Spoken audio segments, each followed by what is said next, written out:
So heart attack থেকে বাঁচার জন্য, স্ট্রোক থেকে বাঁচার জন্য আমি আপনাদেরকে একটি আমল শিখিয়ে দেব। যদি আপনারা সেই আমলটি নিয়মিত করতে পারেন ইনশাআল্লাহ মাস্ট আল্লাহ রাব্বুল আলামিন আপনাকে হার্ট অ্যাটাক থেকে, স্ট্রোক থেকে বাঁচিয়ে রাখবেন। সেই আমলটি হচ্ছে কোরআনুল কারীমের ছোট্ট একটি আয়াত যদি আপনি কাগজের মধ্যে লিখে, কাগজের মধ্যে ভরে গলায় ঝুলিয়ে রাখেন, তাহলে ইনশাআল্লাহ আপনি স্ট্রোক থেকে, হার্ট অ্যাটাক থেকে বাঁচতে পারবেন। সেই আয়াতটি হচ্ছে কুল ইয়া ইবাদিয়াল্লাযীনা আসরাফু আলা আনফুসিহিম লা তাকনাতু মির রাহমাতিল্লাহ ইন্নাল্লাহা ইয়াগফিরুদ যুনুবা জামিআ ইন্নাহু হুয়াল গফুরুর রহিম।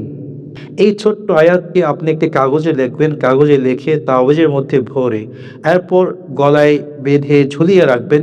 ইনশাআল্লাহ আপনি হার্ট অ্যাটাক থেকে, স্ট্রোক থেকে বাঁচতে পারবেন। আর আমি এই আয়াতটি আমার ডেসক্রিপশন বক্সে রেখে দিব, চাইলে আপনি সেখান থেকে আয়াতটি কোট করে কাগজে লিখে তাওয়িজ মেক করতে পারেন।